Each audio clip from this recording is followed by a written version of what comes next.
ਸਤਿ ਸ਼੍ਰੀ ਅਕਾਲ। ਤੁਸੀਂ ਦੇਖ ਰਹੇ ਹੋ ਪੰਜਾਬ ਮੇਲ USA TV। ਮੈਂ ਹਾਂ ਬरुण ਕੌਰ ਮਾਨ। ਖਬਰਾਂ ਦੇ ਬੁਲੇਟਿਨ ਵਿੱਚ ਤੁਹਾਡਾ ਸਵਾਗਤ ਹੈ। ਖਬਰਾਂ ਦੇ ਬੁਲੇਟਿਨ ਦੇ ਸਪਾਂਸਰ ਹਨ real estate broker Mohan Cheema. Real estate ਦੀ ਦੁਨੀਆ 'ਚ ਮੰਨਿਆ ਪ੍ਰਮੰਨਿਆ ਨਾਮ। ਪੇਸ਼ ਤੇ ਪਹਿਲਾਂ ਚੁਣਵੀਆਂ ਖਬਰਾਂ। ਬਾਈਡਨ ਨੇ ਓਬਾਮਾ ਕੇਅਰ ਦਾ ਵਧਾਇਆ ਘੇਰਾ। ਵਿਦੇਸ਼ਾਂ ਵਿੱਚ ਬੈਠ ਕੇ ਵੀ NRI ਭਾਰਤ ਵਿੱਚ ਹੋ ਰਹੀਆਂ ਚੋਣਾਂ ਵਿੱਚ ਪਾ ਸਕਣਗੇ ਵੋਟ। म्यांमार च मुजाहरियां दौरान गिरफ्तार सैकड़ा लोग होए रिहा। अमेरिकी सैनेटर ने की मंग चीन विच होण वाले सर्द रुत ओलंपिक ट्रांसफर होण। पेश ने हुण खबरां विस्तार नाल। अमेरिकी राष्ट्रपति जो बाइडन ने कहा है कि उन्हां दा $1.9 अरब ਦਾ ਰਾਹਤ ਪੈਕੇਜ ਬਰਾਕ ਓਬਾਮਾ ਪ੍ਰਸ਼ਾਸਨ ਦੇ ਅਫੋਰਡੇਬਲ ਕੇਅਰ ਐਕਟ ਦੇ ਵਾਅਦੇ ਤੇ ਆਧਾਰਿਤ ਹੋਵੇਗਾ, ਜੋ 11 ਸਾਲ ਪਹਿਲਾਂ ਕਾਨੂੰਨ ਬਣ ਗਿਆ ਸੀ। ਬਾਈਡਨ ਦਾ ਕੋਵਿਡ-19 ਰਾਹਤ ਕਾਨੂੰਨ ਓਬਾਮਾ ਕੇਅਰ ਤਹਿਤ ਮਿਲਣ ਵਾਲੀਆਂ ਰਾਹਤਾਂ ਨੂੰ ਹੁਲਾਰਾ ਦੇਵੇਗਾ, ਜਿਸ ਕਾਰਨ ਕੋਰੋਨਾ ਮਹਾਮਾਰੀ ਕਾਰਨ ਲੰਬੇ ਸਮੇਂ ਵਿੱਤੀ ਅਤੇ ਹੋਰ ਮੁਸ਼ਕਲਾਂ ਚੱਲ ਲੱਖਾਂ ਲੋਕਾਂ ਨੂੰ ਰਾਹਤ ਮਿਲੇਗੀ। ਇਸ ਤਹਿਤ ਹੈਲਥ ਕੇਅਰ GOV ਰਾਹੀਂ ਪਾਲਿਸੀ ਖਰੀਦਣ ਵਾਲੇ ਲੋਕਾਂ ਨੂੰ ਪਾਲਿਸੀ ਲਈ $100 ਘੱਟ ਅਦਾ ਕਰਨੇ ਪੈਣਗੇ। ਬਾਈਡਨ ਨੇ ਓਹੀਓ ਦੇ ਕੋਲੰਬਸ 'ਚ ਜੇਮਸ ਕੈਂਸਰ ਹਸਪਤਾਲ ਵਿੱਚ ਕਿਹਾ, ਇਸ ਨਾਲ ਲੱਖਾਂ ਪਰਿਵਾਰ ਬੇਫਿਕਰ ਹੋ ਕੇ ਸੌਂ ਸਕਣਗੇ, ਕਿਉਂਕਿ ਬਿਮਾਰ ਹੋਣ ਦੀ ਸੂਰਤ ਵਿੱਚ ਵੀ ਉਹਨਾਂ ਨੂੰ ਖਰਚੇ ਦਾ ਡਰ ਨਹੀਂ ਸਤਾਏਗਾ। ਪ੍ਰਸ਼ਾਸਨ ਵੱਲੋਂ ਐਲਾਨ ਕੀਤਾ ਗਿਆ ਹੈ ਕਿ ਹੁਣ ਸਬਸਿਡੀ ਹੈਲਥ ਕੇਅਰ GOV ਬੀਮੇ ਲਈ 15 ਅਗਸਤ ਤੱਕ ਰਜਿਸਟ੍ਰੇਸ਼ਨ ਕਰਵਾ ਸਕਦੇ ਹਨ। ਬਾਈਡਨ ਪ੍ਰਸ਼ਾਸਨ ਵੱਲੋਂ ਆਪਣੇ ਕਰੋਨਾ ਪੈਕੇਜ ਤਹਿਤ ਸਿਹਤ ਬੀਮਾ ਲਈ ਰਜਿਸਟ੍ਰੇਸ਼ਨ ਵਾਸਤੇ 3 ਮਹੀਨਿਆਂ ਦੀ ਮਿਆਦ ਵਧਾਈ ਗਈ ਹੈ। ਭਾਰਤੀ ਪ੍ਰਵਾਸੀ 2024 ਵਿੱਚ ਹੋਣ ਵਾਲੀਆਂ ਲੋਕ ਸਭਾ ਚੋਣਾਂ ਵਿੱਚ ਵਿਦੇਸ਼ ਤੋਂ ਹੀ electronic transfer postal system VOTING ਕਰ ਸਕਣਗੇ। ਇਸ ਦੇ ਲਈ ਭਾਰਤੀ ਚੋਣ ਕਮਿਸ਼ਨ ਨੇ ਇੱਕ ਪਾਇਲਟ ਪ੍ਰੋਜੈਕਟ ਤਿਆਰ ਕੀਤਾ ਹੈ, ਜਿਸ ਦੀ 5 ਸੂਬਿਆਂ ਦੀਆਂ ਵਿਧਾਨ ਸਭਾ ਚੋਣਾਂ ਦੇ ਖਤਮ ਹੋਣ ਤੋਂ ਬਾਅਦ ਸ਼ੁਰੂ ਕੀਤੇ ਜਾਣ ਦੀ ਸੰਭਾਵਨਾ ਹੈ। ਚੋਣ ਕਮਿਸ਼ਨ ਨੇ ਇਸ ਸਾਲ ਦੀ ਸ਼ੁਰੂਆਤ ਵਿੱਚ IIT ਮਦਰਾਸ, ਹੋਰ IIT ਅਤੇ ਹੋਰ ਪ੍ਰਮੁੱਖ ਸੰਸਥਾਨਾਂ ਦੇ ਟੈਕਨੀਕਲ ਐਕਸਪਰਟਸ ਨਾਲ ਵਿਚਾਰ ਵਟਾਂਦਰਾ ਕਰਕੇ ਰਿਮੋਟ VOTING ਨੂੰ ਸਮਰੱਥ ਬਣਾਉਣ ਲਈ ਇੱਕ ਖੋਜ ਪ੍ਰੋਜੈਕਟ ਦੀ ਸ਼ੁਰੂਆਤ ਕੀਤੀ ਸੀ। ਪ੍ਰਸਤਾਵ ਵਿੱਚ ਇਹ ਤੈਅ ਹੋਇਆ ਹੈ ਕਿ ਚੋਣ ਕਮਿਸ਼ਨ ਵੱਲੋਂ ਵਿਦੇਸ਼ ਵਿੱਚ ਭਾਰਤੀ ਮਿਸ਼ਨਸ 'ਚ ਮੈਨ ਪਾਵਰ 'ਚ ਵਾਧਾ ਕੀਤਾ ਜਾਏਗਾ, ਤਾਂ ਜੋ NRI ਲਈ ਪੋਸਟਲ VOTING ਸ਼ੁਰੂ ਕੀਤੀ ਜਾ ਸਕੇ। ਇਸ ਗੱਲ ਦੀ ਪੁਸ਼ਟੀ ਮੁੱਖ ਚੋਣ ਕਮਿਸ਼ਨ ਸੁਨੀਲ ਅਰੋੜਾ ਹਾਲ ਹੀ ਵਿੱਚ ਦਿੱਲੀ 'ਚ ਆਯੋਜਿਤ ਇੱਕ ਸਮਾਰੋਹ 'ਚ ਕੀਤੀ। ਜੇਕਰ ਉਹ ਪਾਇਲਟ ਪ੍ਰੋਜੈਕਟ ਕਾਮਯਾਬ ਹੋ ਜਾਂਦਾ ਹੈ ਤਾਂ America, Canada, New Zealand, Japan, Australia, Germany, France ਅਤੇ ਦੱਖਣੀ ਅਫਰੀਕਾ 'ਚ ਰਹਿ ਰਹੇ NRI ਪੋਸਟਲ VOTING ਦੀ ਵਰਤੋਂ ਕਰਕੇ ਵੋਟਾਂ ਪਾ ਸਕਣਗੇ। ਫਿਲਹਾਲ ਭਾਰਤ 'ਚ ਚੋਣਾਂ ਦੇ ਐਲਾਨ ਤੋਂ ਬਾਅਦ NRI ਬਹੁਤ ਖਰਚਾ ਕਰਕੇ ਚੋਣਾਂ 'ਚ ਭਾਗ ਲੈਣ ਆਉਂਦੇ ਹਨ। ਬਲੌਕਚੇਨ ਅਜਿਹੀ ਤਕਨੀਕ ਹੈ ਜਿਸ ਨਾਲ ਇਹ ਸੰਭਵ ਹੋ ਸਕੇਗਾ। ਇਸ ਤਕਨੀਕ ਮੁਤਾਬਕ ਮੰਨ ਲਓ ਭਾਰਤ ਦਾ ਇੱਕ ਵੋਟਰ ਲੰਡਨ 'ਚ ਹੈ, ਤਾਂ ਵੋਟਾਂ ਦੇ ਸਮੇਂ ਉਸਨੂੰ ਵੋਟ ਪਾਉਣ ਲਈ ਲੰਡਨ 'ਚ ਹੀ ਨਿਰਧਾਰਤ ਥਾਂ ਤੇ ਪਹੁੰਚਣਾ ਪਵੇਗਾ। ਇਸ ਦੇ ਲਈ ਉਸਨੂੰ ਪਹਿਲਾਂ ਭਾਰਤੀ ਚੋਣ ਕਮਿਸ਼ਨ ਨੂੰ ਇੱਕ ਅਰਜ਼ੀ ਹੀ ਦੇਣੀ ਪਵੇਗੀ। ਇਸ ਪ੍ਰਕਿਰਿਆ ਨੂੰ ਅਮਲੀ ਜਾਮਾ ਪਹਿਨਾਉਣ ਲਈ ਚੋਣ ਕਮਿਸ਼ਨ ਵਿਦੇਸ਼ਾਂ 'ਚ ਅਧਿਕਾਰੀਆਂ ਸਮੇਤ ਕਰਮਚਾਰੀ ਵੀ ਤੈਨਾਤ ਕਰੇਗਾ। ਮੌਜੂਦਾ ਸਮੇਂ 'ਚ ਪ੍ਰਵਾਸੀ ਭਾਰਤੀ ਉਸ ਚੋਣ ਖੇਤਰ 'ਚ ਵੋਟਾਂ ਪਾ ਸਕਦੇ ਹਨ ਜਿਸ ਵਿੱਚ ਉਹ ਰਿਹਾਇਸ਼ ਸਥਿਤ ਹੈ, ਜਿਸ ਦਾ ਜ਼ਿਕਰ ਪਾਸਪੋਰਟ 'ਚ ਕੀਤਾ ਗਿਆ ਹੈ। ਰਿਪੋਰਟ ਮੁਤਾਬਕ ਅਨੁਮਾਨਿਤ 1 ਕਰੋੜ ਭਾਰਤੀ ਹਨ ਜੋ ਵਿਦੇਸ਼ਾਂ 'ਚ ਰਹਿੰਦੇ ਹਨ।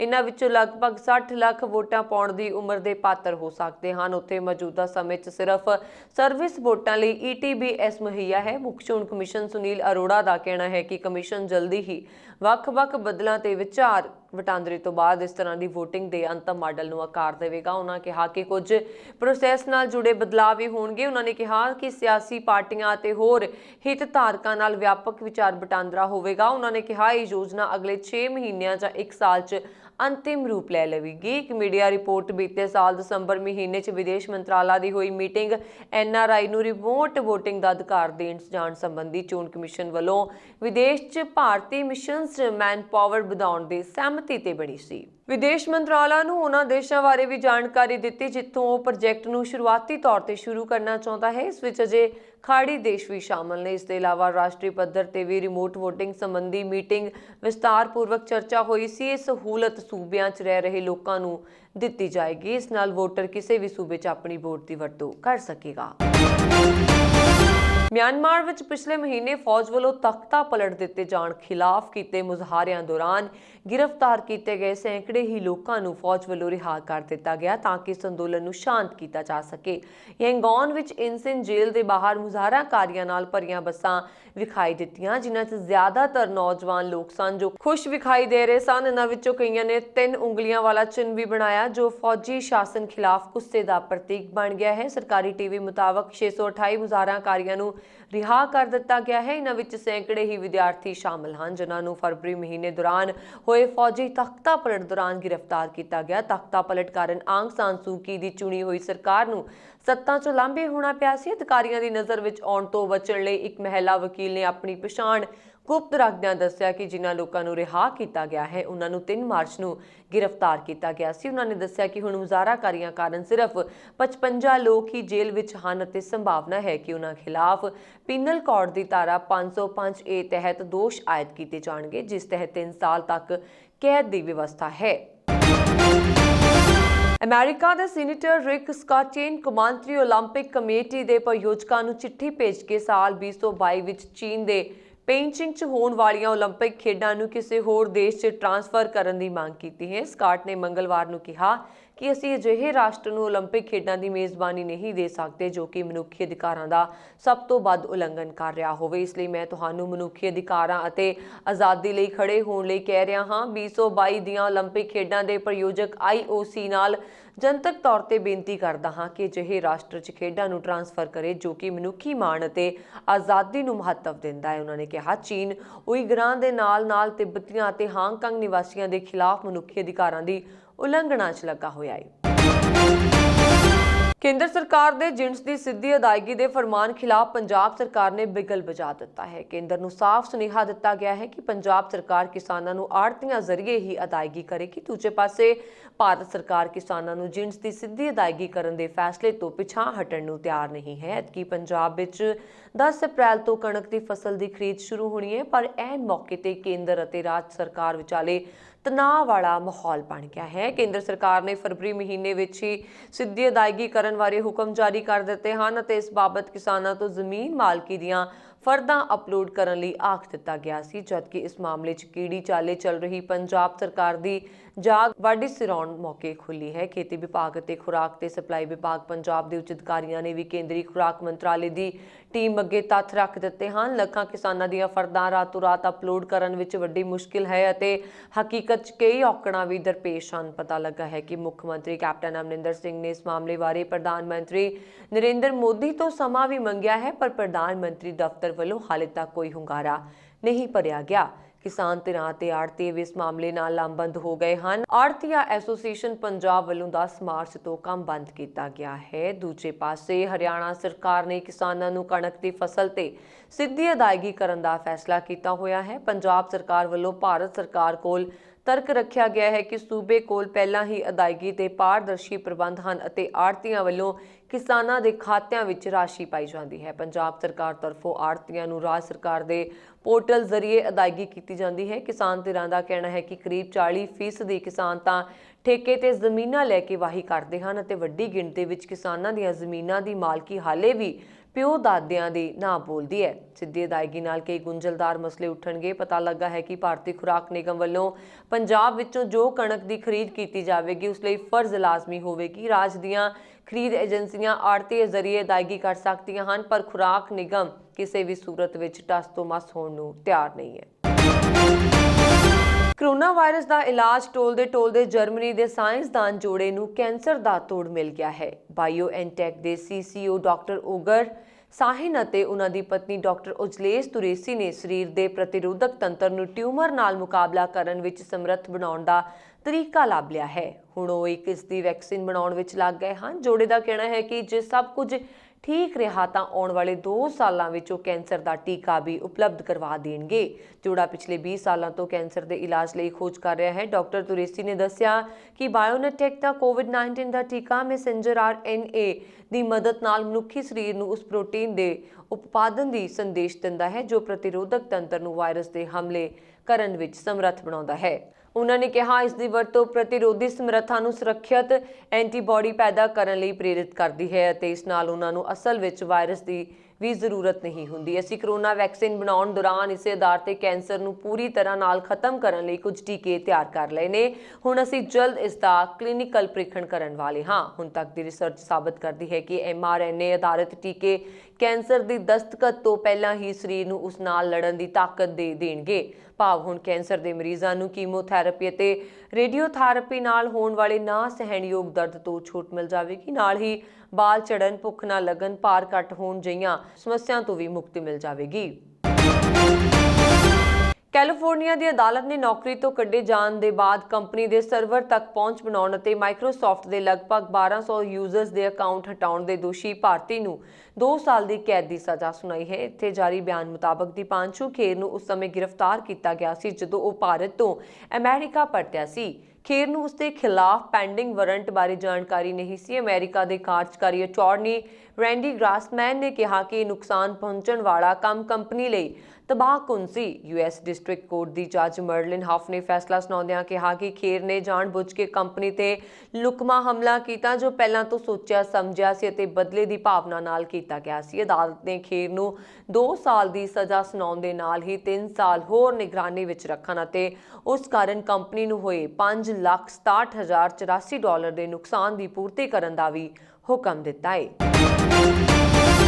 ਅਮਰੀਕੀ ਨਿਆਂ ਵਿਭਾਗ ਨੇ ਭਾਰਤੀ ਦਵਾਈ ਨਿਰਮਾਤਾ ਕੰਪਨੀ ਨੂੰ ਰਿਕਾਰਡ ਲੁਕਾਉਣ ਤੇ ਨਸ਼ਟ ਕਰਨ ਦਾ ਦੋਸ਼ੀ ਮੰਨਦਿਆਂ $5 ਕਰੋੜ ਦਾ ਜੁਰਮਾਨਾ ਕੀਤਾ ਹੈ। ਅਸਲ 'ਚ ਕਿਸੇ ਵੀ ਦਵਾਈ ਨੂੰ ਮਨਜ਼ੂਰੀ ਦੇਣ ਤੋਂ ਪਹਿਲਾਂ ਫੂਡ ਐਂਡ ਡਰੱਗ ਐਡਮਿਨਿਸਟ੍ਰੇਸ਼ਨ ਉਸ ਥਾਂ ਦਾ ਨਿਰੀਖਣ ਕਰਦਾ ਹੈ ਜਿੱਥੇ ਇਸ ਨੂੰ ਬਣਾਇਆ ਜਾ ਰਿਹਾ ਹੈ। ਸਾਲ 2013 'ਚ FDA ਦੀ ਟੀਮ ਨੇ ਮੈਨੂਫੈਕਚਰਿੰਗ ਪਲਾਂਟ ਦਾ ਨਿਰੀਖਣ ਤਾਂ ਕੀਤਾ, ਪਰ ਇਸ ਦੌਰਾਨ ਕੰਪਨੀ ਨੇ ਨਾ ਸਿਰਫ ਜ਼ਰੂਰੀ ਰਿਕਾਰਡ ਲੁਕੋਏ ਬਲਕਿ ਉਹਨਾਂ ਨੂੰ ਨਸ਼ਟ ਵੀ ਕੀਤਾ। ਇਸ ਤੋਂ ਪਹਿਲਾਂ ਫ੍ਰੈਗਰੈਂਸੀਅਸ ਕਾਬੀ ਐਕਨੋਲੋਜੀ ਲਿਮਿਟਿਡ ਨੂੰ FDA ਕਾਨੂੰਨ ਦੀ ਉਲੰਘਣਾ ਦਾ ਦੋਸ਼ੀ ਪਾਇਆ ਗਿਆ ਸੀ। ਜਾਂਚ ਦੌਰਾਨ ਕੰਪਨੀ ਜ਼ਰੂਰੀ ਦਸਤਾਵੇਜ਼ ਮੁਹੱਈਆ ਕਰਵਾਉਣ 'ਚ ਨਾਕਾਮ ਰਹੀ ਸੀ। FKOL ਦਾ ਪੱਛਮੀ ਬੰਗਾਲ ਦੇ ਕਲਿਆਣੀ 'ਚ ਮੈਨੂਫੈਕਚਰਿੰਗ ਪਲਾਂਟ ਹੈ। ਇੱਥੇ ਅਮਰੀਕਾ 'ਚ ਵੇਚਣ ਲਈ ਕੈਂਸਰ ਨਾਲ ਜੁੜੀਆਂ ਦਵਾਈਆਂ ਬਣਾਈਆਂ ਜਾਂਦੀਆਂ ਨੇ। ਕੰਪਨੀ ਨੇ ਆਪਣਾ ਅਪਰਾਧ ਕਬੂਲ ਕਰ ਲਿਆ ਹੈ। ਕੰਪਨੀ ਤੇ $3 ਕਰੋੜ ਦਾ ਅਪਰਾਧਕ ਜੁਰਮਾਨਾ ਲਾਏ ਜਾਣ ਦੇ ਨਾਲ ਹੀ $2 ਕਰੋੜ ਦਾ ਹੋਰ ਜੁਰਮਾਨਾ ਲਗਾਇਆ ਗਿਆ ਹੈ। ਜੱਜ ਨੇ ਕਿਹਾ ਕਿ ਦਵਾਈ ਨਿਰਮਾਣ ਨਾਲ ਜੁੜੇ ਰਿਕਾਰਡ ਨੂੰ ਲੁਕਾਉਣ ਤੇ ਨਸ਼ਟ ਕਰਨ ਨਾਲ FKOL ਨੇ ਨਾ ਸਿਰਫ FDA ਦੇ ਨਿਯਮਾਂ ਦੀ ਉਲੰਘਣਾ ਕੀਤੀ ਬਲਕਿ ਗੰਭੀਰ ਰੂਪ ਨਾਲ ਬਿਮਾਰ ਮਰੀਜ਼ਾਂ ਨੂੰ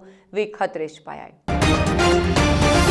ਮਹਿਮ 24 ਦੇ ਇਤਿਹਾਸਕ ਚਬੂਤਰੇ ਤੇ ਹੋਈ ਮਹਾ ਪੰਚਾਇਤ ਵਿੱਚ ਭਾਰਤੀ ਕਿਸਾਨ ਯੂਨੀਅਨ ਦੇ ਆਗੂ ਰਾਕੇਸ਼ ਟਿਕੈਤ ਨੇ ਕਿਹਾ ਕਿ ਕੇਂਦਰ ਸਰਕਾਰ ਨੂੰ ਹਰ ਹਾਲਤ ਵਿੱਚ ਤਿੰਨੋਂ ਖੇਤੀ ਕਾਨੂੰਨ ਵਾਪਸ ਲੈਣੇ ਪੈਣਗੇ। ਕਿਸਾਨ ਖੇਤੀ ਕਾਨੂੰਨ ਵਾਪਸ ਹੋਣ ਦੀ ਸ਼ਰਤ ਤੇ ਹੀ ਘਰਾਂ ਨੂੰ ਮੁੜਨਗੇ, ਪਰ ਸਰਕਾਰ ਦੇ ਇਰਾਦੇ ਨੂੰ ਦੇਖਦਿਆਂ ਸਪਸ਼ਟ ਹੈ ਕਿ ਕਿਸਾਨ ਅੰਦੋਲਨ ਲੰਬਾ ਚੱਲੇਗਾ। ਆਉਣ ਵਾਲੀ ਨਵੰਬਰ ਤੇ ਦਸੰਬਰ ਤੱਕ ਕਿਸਾਨ ਆਪਣਾ ਅੰਦੋਲਨ ਜਾਰੀ ਰੱਖਣ ਦੀ ਯੋਜਨਾ ਬਣਾ ਚੁੱਕੇ ਨੇ। ਸਰਕਾਰ ਨੂੰ ਆਖਰ ਤਿੰਨੋਂ ਖੇਤੀ ਕਾਨੂੰਨ ਵਾਪਸ ਲੈ ਕੇ ਫਸਲਾਂ ਲਈ ਗਰੰਟੀ ਮੁੱਲ ਤੈਅ ਕਰਨਾ ਹੀ ਪਵੇਗਾ। ਉਹਨਾਂ ਸਰਕਾਰ ਨੂੰ ਚੇਤਾਵਨੀ ਦਿੱਤੀ ਕਿ ਉਹ ਆਪਣੀਆਂ ਫਸਲਾਂ ਨੂੰ ਤੈਅ ਕੀਮਤ ਤੇ ਵੇਚਣ ਲਈ ਜ਼ਿਲ੍ਹਾ ਡਿਪਟੀ ਕਮਿਸ਼ਨਰ ਦਫ਼ਤਰ ਜਾਣਗੇ। ਜੇ ਲੋੜ ਪਈ ਤਾਂ ਦਿੱਲੀ ਵਿੱਚ ਬੈਰੀਕੇਡ ਤੋੜ ਕੇ ਸੰਸਦ ਭਵਨ ਤੱਕ ਆਪਣੀ ਫਸਲ ਲਿਜਾਉਣ ਦਾ ਕੰਮ ਕੀਤਾ ਜਾਵੇਗਾ। ਟਿਕੈਤ ਨੇ ਕਿਹਾ ਕਿ ਦਿੱਲੀ ਬਾਰਡਰ ਤੇ ਅੰਦੋਲਨ ਕਰ ਰਹੇ ਕਿਸਾਨਾਂ ਦੇ ਪੱਖ ਵਿੱਚ ਆਉਣ ਵਾਲੇ ਵਿਧਾਇਕਾਂ, ਮੰਤਰੀਆਂ, ਕਾਰੋਬਾਰੀਆਂ, ਸਮਾਜਿਕ ਵਰਕਰਾਂ ਸਮੇਤ ਹੋਰਨਾਂ ਤੇ ਕੇਂਦਰ ਸਰਕਾਰ ਛਾਪੇਮਾਰੀ ਕਰ ਰਹੀ ਹੈ। ਸਰਕਾਰ ਦੀਆਂ ਸੁਤੰਤਰ ਏਜੰਸੀਆਂ ਦੀ ਗਲਤ ਵਰਤੋਂ ਕੀਤੀ ਜਾ ਰਹੀ ਹੈ। ਸਾਂਝਾ ਮੋਰਚਾ ਅੰਦੋਲਨ ਸਮਰਥਕਾਂ ਨਾਲ ਬੇਇਨਸਾਫੀ ਜਾਂ ਬਦਲੇ ਦੀ ਭਾਵਨਾ ਨਾਲ ਕੀਤੀ ਗਈ ਕਾਰਵਾਈ ਨੂੰ ਭਵਿੱਖ ਵਿੱਚ ਬਰਦਾਸ਼ਤ ਨਹੀਂ ਕਰੇਗਾ। ਕਿਸਾਨ ਨੇਤਾ ਡਾਕਟਰ ਯੁੱਧਵੀਰ ਸਿੰਘ ਨੇ ਕਿਹਾ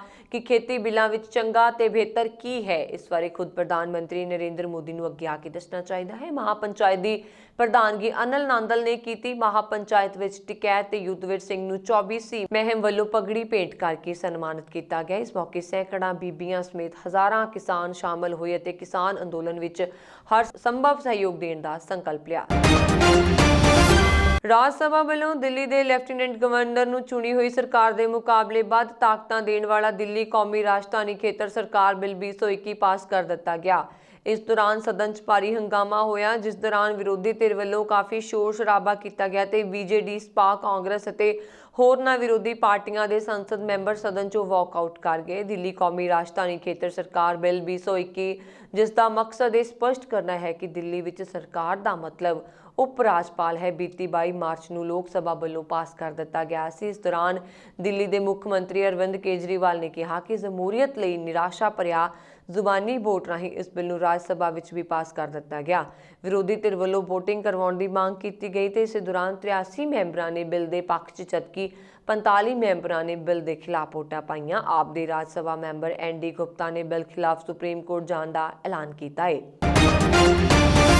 ਕੇਂਦਰ ਦੇ ਖੇਤੀ ਕਾਨੂੰਨਾਂ ਵਿਰੁੱਧ ਕਿਸਾਨਾਂ ਦੇ ਅੰਦੋਲਨ ਨੂੰ 100 ਦਿਨ ਤੋਂ ਵੱਧ ਦਾ ਸਮਾਂ ਹੋ ਗਿਆ। ਕਿਸਾਨ ਅੰਦੋਲਨ ਨੂੰ ਤੇਜ਼ ਕਰਨ ਲਈ ਕਿਸਾਨ ਆਗੂਆਂ ਵੱਲੋਂ ਮਹਾਂ ਪੰਚਾਇਤਾਂ ਕੀਤੀਆਂ ਜਾ ਰਹੀਆਂ ਨੇ। ਬੀਤੇ ਦਿਨ ਕਿਸਾਨ ਆਗੂਆਂ ਵੱਲੋਂ ਸਰਹੰਦ ਦੀ ਅਨਾਜ ਮੰਡੀ ਵਿਖੇ ਕਿਸਾਨ ਮਹਾਂ ਪੰਚਾਇਤ ਕੀਤੀ ਗਈ। ਇਸ ਮਹਾਂ ਪੰਚਾਇਤ ਵਿੱਚ ਹਜ਼ਾਰਾਂ ਕਿਸਾਨ ਅਤੇ ਮਜ਼ਦੂਰ ਸ਼ਾਮਲ ਹੋਏ। ਇਸ ਮੌਕੇ ਕਿਸਾਨ ਆਗੂ ਬਲਵੀਰ ਸਿੰਘ ਰਾਜੇਵਾਲ, ਰੁਲਦ ਸਿੰਘ ਮਾਨਸਾ, ਗੁਰਨਾਮ ਸਿੰਘ ਚੜੂਨੀ, ਡਾਕਟਰ ਦਰਸ਼ਨਪਾਲ ਸਿੰਘ, ਯੋਗਰਾਜ ਸਿੰਘ ਵੀ ਪਹੁੰਚੇ। ਇਸ ਮੌਕੇ ਉਹਨਾਂ ਨੇ ਕਿਹਾ ਕਿ ਕੇਂਦਰ ਦੀ ਮੋਦੀ ਸਰਕਾਰ ਵੱਲੋਂ ਪਾਸ ਕੀਤੇ ਗਏ ਖੇਤੀ ਬਿੱਲਾਂ ਦੇ ਵਿਰੋਧ ਵਿੱਚ ਸ਼ੁਰੂ ਹੋਇਆ ਕਿਸਾਨ ਅੰਦੋਲਨ ਹੁਣ ਸਿਖਰਾਂ ਤੇ ਪਹੁੰਚ ਗਿਆ ਹੈ, ਜਿਸ ਕਾਰਨ ਪੂਰੇ ਦੇਸ਼ ਵਿੱਚ ਮਹਾਂ ਪੰਚਾਇਤ ਕੀਤੀਆਂ ਜਾ ਰਹੀਆਂ ਨੇ। ਆਮ ਲੋਕਾਂ ਨੂੰ ਮੋਦੀ ਸਰਕਾਰ ਦੀਆਂ ਲੋਕ ਮਾਰੂ ਨੀਤੀਆਂ ਬਾਰੇ ਜਾਣੂ ਕਰਵਾਇਆ ਜਾ ਰਿਹਾ ਹੈ। ਇਸ ਮੌਕੇ ਬਲਬੀਰ ਸਿੰਘ ਰਾਜੇਵਾਲ ਨੇ ਕਿਹਾ ਕਿ ਕਿਸਾਨਾਂ ਅਤੇ ਮਜ਼ਦੂਰਾਂ ਦੇ ਅੰਦੋਲਨ ਨਾਲ ਕੇਂਦਰ ਸਰਕਾਰ ਸਣੇ ਉਦਯੋਗਪਤੀਆਂ ਦੀ ਵੀ ਨੀਂਦ ਉੱਡ ਗਈ ਹੈ। ਇਹ ਕੋਈ ਛੋਟੀ ਗੱਲ ਨਹੀਂ ਕਿ ਕਿਸਾਨ ਅੰਦੋਲਨ ਦੀ ਚਰਚਾ ਦੇਸ਼ ਦੀਆਂ ਪਾਰਲੀਮੈਂਟਾਂ ਤੋਂ ਇਲਾਵਾ ਵਿਦੇਸ਼ਾਂ ਦੀਆਂ ਪਾਰਲੀਮੈਂਟਾਂ ਵਿੱਚ ਵੀ ਹੋ ਰਹੀ ਹੈ। ਉਹਨਾਂ ਨੇ ਕਿਹਾ ਕਿ ਪੰਜਾਬ ਸੂਬਾ ਸੋਨੇ ਦੀ ਚਿੜੀ ਹੈ, ਜਿਸ ਨੂੰ ਲੀਡਰ ਹੀ ਖਾ ਗਏ ਹਨ, ਜਿਸ ਕਾਰਨ ਪੰਜਾਬ ਦੀ ਹਾਲਤ ਤਰਸਯੋਗ ਬਣ ਗਈ ਹੈ। ਉਹਨਾਂ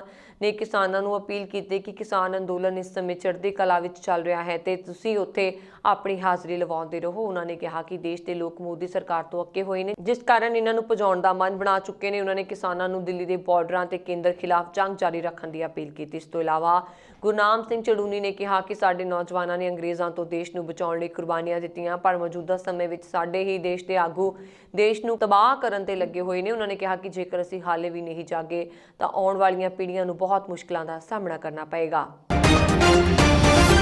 BO1 ਐਸੋਸੀਏਸ਼ਨ ਦੇ ਪੰਜਾਬ ਪ੍ਰਧਾਨ ਵਿਜੇ ਕਾਲੜਾ ਨੇ ਕਿਹਾ ਕਿ ਸੰਘਰਸ਼ ਨੂੰ ਹੋਰ ਤਿੱਖਾ ਕਰਨ ਲਈ 30 ਮਾਰਚ ਨੂੰ ਸ੍ਰੀ ਮੁਕਤਸਰ ਸਾਹਿਬ ਵਿਖੇ ਪੰਜਾਬ ਦੀਆਂ ਸਾਰੀਆਂ ਮੰਡੀਆਂ ਅਤੇ ਪ੍ਰਧਾਨਾਂ ਅਤੇ ਜ਼ਿਲ੍ਹਾ ਪ੍ਰਧਾਨਾਂ ਦੀ ਮੀਟਿੰਗ ਸੱਦੀ ਗਈ ਹੈ, ਜਿਸ ਵਿੱਚ ਕਣਕ ਦੀ ਖਰੀਦ ਦੇ ਬਾਈਕਾਟ ਨੂੰ ਜਾਰੀ ਰੱਖਣ ਲਈ ਫੈਸਲੇ ਲਏ ਜਾਣਗੇ। ਇਸ ਮੀਟਿੰਗ ਵਿੱਚ ਕਿਸਾਨ ਮਜ਼ਦੂਰ ਆਗੂਆਂ ਨੂੰ ਵੀ ਸੱਦਾ ਦਿੱਤਾ ਗਿਆ ਹੈ। ਇਸ ਮਗਰੋਂ 5 ਅਪ੍ਰੈਲ ਨੂੰ ਸੂਬੇ ਭਰ ਦੇ ਆੜ੍ਹਤੀਆਂ ਦਾ ਸੰਮੇਲਨ ਮੋਗਾ ਦੇ ਬਾਗਾ ਪੁਰਾਣਾ ਵਿਖੇ ਹੋਵੇਗਾ। ਇਸ ਵਿੱਚ ਅਗਲੀ ਰਣਨੀਤੀ ਦਾ ਐਲਾਨ ਕੀਤਾ ਜਾਵੇਗਾ। ਇਸ ਤਰ੍ਹਾਂ ਹੁਣ ਤੱਕ ਦੀਆਂ ਖਬਰਾਂ ਮੈਨੂੰ ਬਰਨ ਕੌਰ ਮਾਨ ਨੂੰ ਦਿਓ ਆ ਗਿਆ। ਸਤਿ ਸ਼੍ਰੀ ਅਕਾਲ।